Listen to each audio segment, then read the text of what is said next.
Hi, I'm Rachel Fishback with Integrity Builders and Supply, and we are here with Swine Web and Dr. Yanbin Shen Yes, that's my from APC. And we're just here to talk about plasma that is used in the swine industry. Why don't you tell us about your background in the swine pork industry? I'm a trained swine nutritionist. Got my PhD from North Carolina State University in 2013 in swine nutrition, and started working in the industry since then. My first job was with a feed company. It was with Pravimi Cargill. I worked with them for about 5 years. Then I moved to APC. Now I've been working for APC for about 5 years. So I have a good understanding about the U.S. And global pork business, and also the feed business very well. For those unfamiliar with APC, what does your company do for the pork industry? So we consider APC. We consider us a value-added chain part of the swine production or swine industry. Basically, what we do is we go to the packing plant, collect the waste product, if you will, from packing plant, which is the blood, and we process the blood into a feed ingredient. We have plasma, which is coming from the whole blood by centrifuge, and also the red cell. Those are both high-value, high-digestible feed ingredient going to pig starter diet or in the aquaculture aqua feed. So we are part of the swine industry, and we're adding values to the whole industry. And for those that are unfamiliar, the technology in the swine industry to using all products of swine has come so far, and so the unique uses of things like the plasma is very intriguing, very different from outside of the building world. So I'm excited to ask these questions to you. Absolutely. So let's talk about APC's feed biosecurity. What are some of the products? What are some of the things that you guys have going on within your company? Yeah, so biosecurity, it's the number one focus from our company because over the last 10 or 15 years, we start as a feed industry start to learn that feed can be a very important factors for the overall biosecurity of a production system or for the swine industry. So with that knowledge, we start to really improve our biosecurity at our manufacturing plant to ensure the safety of our product. Today at the APC, we have implemented so-called multiple hurdle technology to ensure the product is safe. What multiple hurdle technology means is basically it means we have multiple kill steps that we implement during the manufacturing process to make sure we're killing the viruses of concerns and bacteria of concerns. To break it down, what are the steps? The first step we do is we use a UVC system, it's a ultraviolet light, and we use that light to expose plasma, and then that's a very effective kill step for all the viruses of concern. We have a great amount of data supporting that. With the UVC, you can achieve more than 4 logs of kill of viruses of concern. That's the first step. The second step is once the liquid, in the liquid form, the plasma, it's been UVC treated, then it goes through a commercial spray dryer, big commercial spray dryer, where we have the inlet temperature at the 220 degrees C and all that temperature at 80-85 degrees C. So it's the heat treating the product. And we can have the product go through this spray dry, and the product will have 80 degrees C minimum throughout the substance.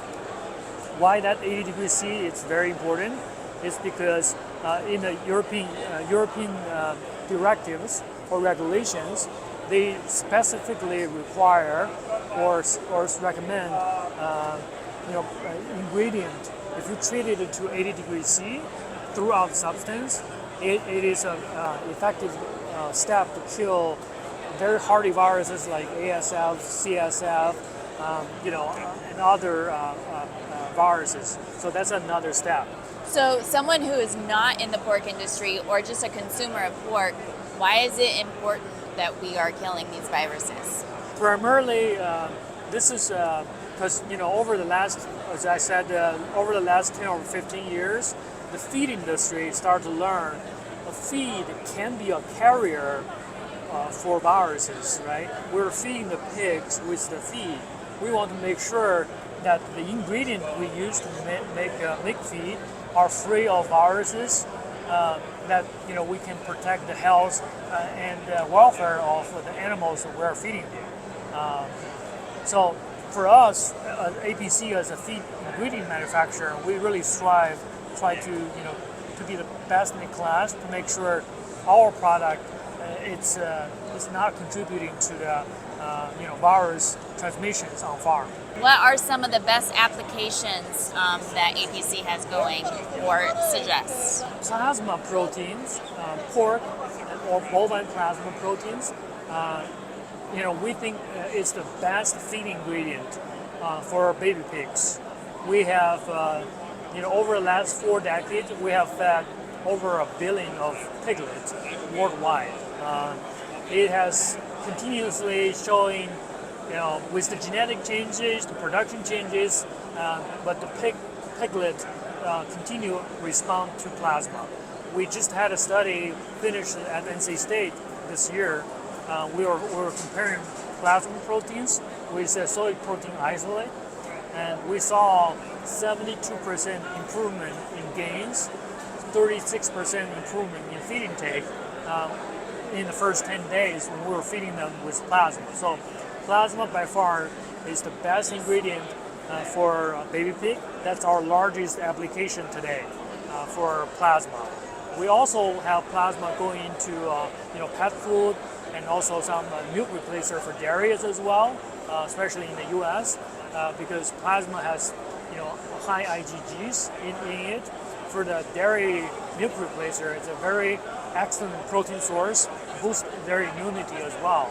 So in short, our best application is in the young animals where you need boosting your immunity. That's where our product will shine. And your studies are showing that plasma is becoming increasingly popular and increasingly healthy for the smaller baby pigs. Absolutely. We have over 4 decades of data supporting that. And as an industry, as a swine industry, industry are evolving. We're moving forward. Especially you can see some changes in the European market where consumers are asking reducing antibiotic usage, reducing heavy metal usage in the swine feed, like zinc oxide, and improving welfare of baby pigs as well.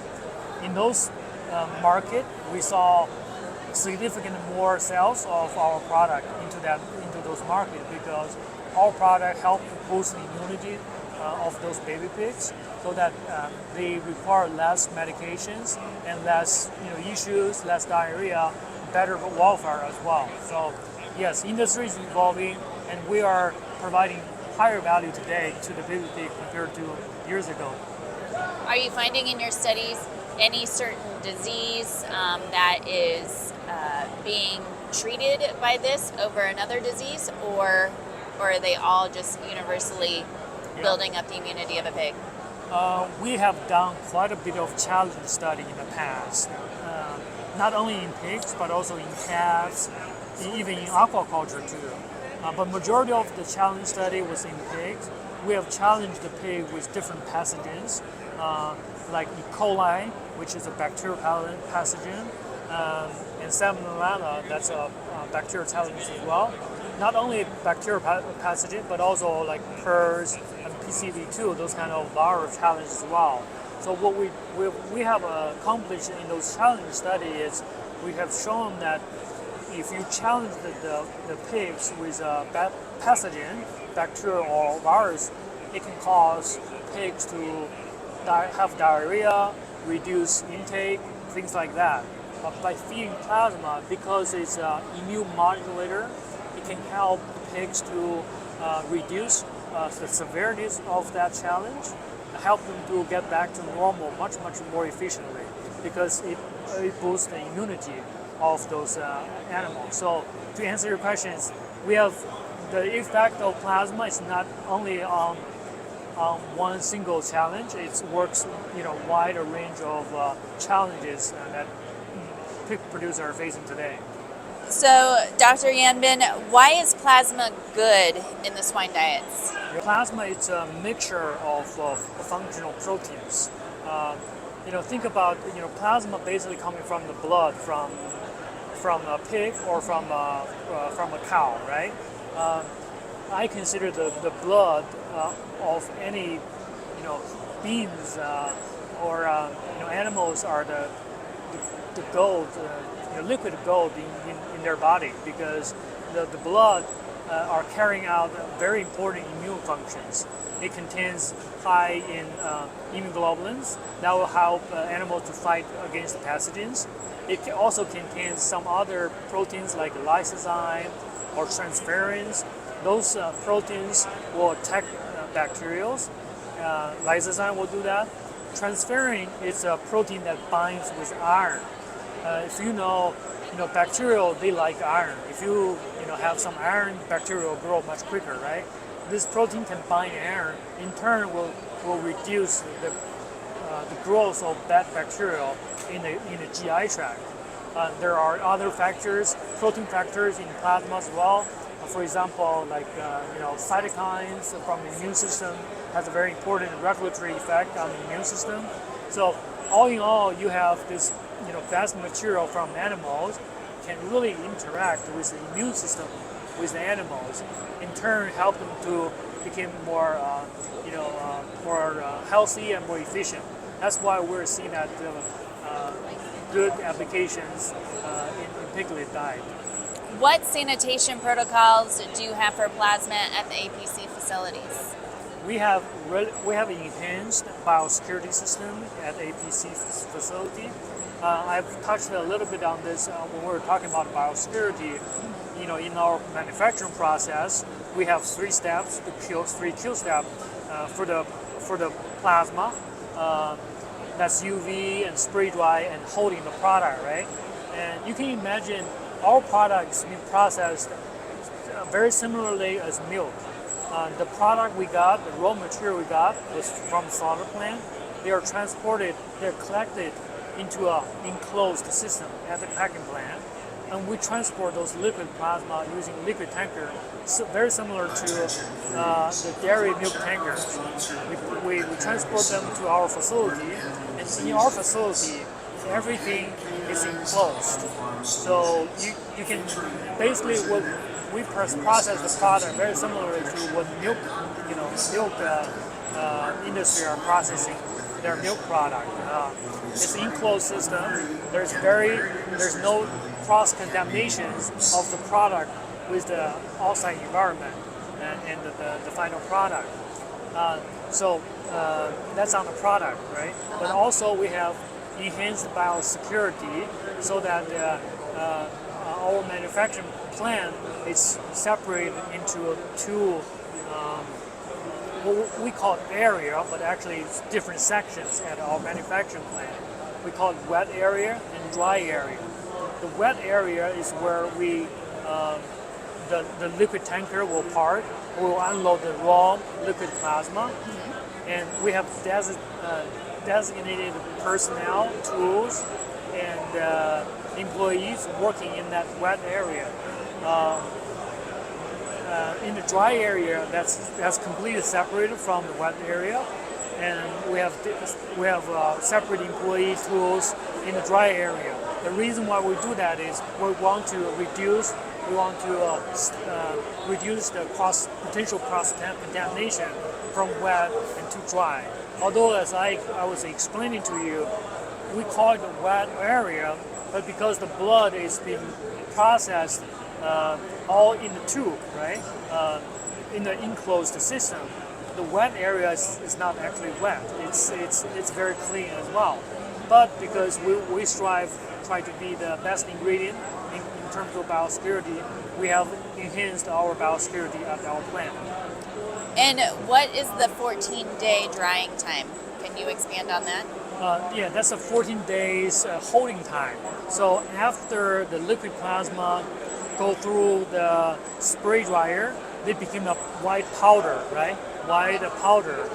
And those powder will be blown into our dry area to be packaged into a 25 kilograms bag or in a tote, a 1 pound tote. Those dry product, we hold it in our heated warehouse for additional 14 days as a manufacturing SOP. The reason why we do that is we have good data to show if you hold the product long enough at the elevated temperature, not only we have the data, but also Pipestone had that data too.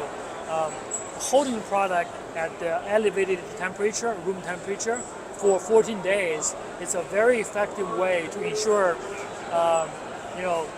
let's say potentially there's some cross-contamination happen at the plant level. This holding time will help to reduce or kill the viruses that potentially got contaminated. But as I was mentioning, because everything is processed in the enclosed system, there's essentially no way of cross-contamination. In light of even with that, we still do a 14 days hold to ensure the product get out of our door are 100% safe. Why is APC so passionate about the biosecurity within your company, and what makes that stand out so strongly? Because you keep repeating the importance of biosecurity. Yep, because over the last, as I said, over like 10 or 15 years, the feed industry and the rangers, we all realize the importance of making sure the safety of feed ingredient to stop the transmission of the disease. And that's why we are part of the swine industry. We want to add value back to the swine industry. But in the meantime, we want to make sure that we are completely safe. We're a safe ingredient so that farmers, pig producers, when they're using APC product, they have a safe mind. You mentioned your work in Europe. Do you want to talk about how you are not just in the United States, but all the countries you do service? Like your packet has some pretty impressive locations that your company is in. Yes, we have 17 manufacturing plants around the world. In the U.S., we have 4 plants, 2 pork plants and 2 beef plants. In Europe, we have 3 plants in Spain, and 1 in UK, 1 in Ireland, 1 in Poland. We are a global company, right? What we're seeing over the years is actually in Europe, the usage and the acceptance of our product in Europe has increased very, very quickly in the last 10 or 15 years. The pork plasma, because in Europe, they're reducing the usage of antibiotics, they're reducing zinc oxide usage, welfare issues. We're seeing much higher demand for our product in Europe. A very interesting thing to touch on compared to Europe versus US in terms of feed safety or focus on feed safety. In Europe, they really consider the European food safety agencies. They actually did a risk analysis last year, try to understand, in terms of risk with feed, which feed ingredient has higher risk, which feed ingredient has lower risk, right? And their conclusion was corn and those unprocessed grains has much higher risk for virus transmissions than, for example, processed or porcine plasma, because those corns, those grains as an ingredient, they have not gone through any heat treatment, versus plasma has been going through multiple hurdles of heat treatment. So in Europe, you have, in short, you have demand from the producer side because they want to improve further the health status of their piglet. on the other side, they're really not very concerned about feed as a major source of virus transmission. So we are seeing that growth in Europe. Yeah. Well, thank you, Dr. Yanbin Shen of APC. We greatly appreciate you coming to the booth and taking the time to explain your products and the wonderful things that you have going on within your company. Thank you. Appreciate hosting us and appreciate the opportunity.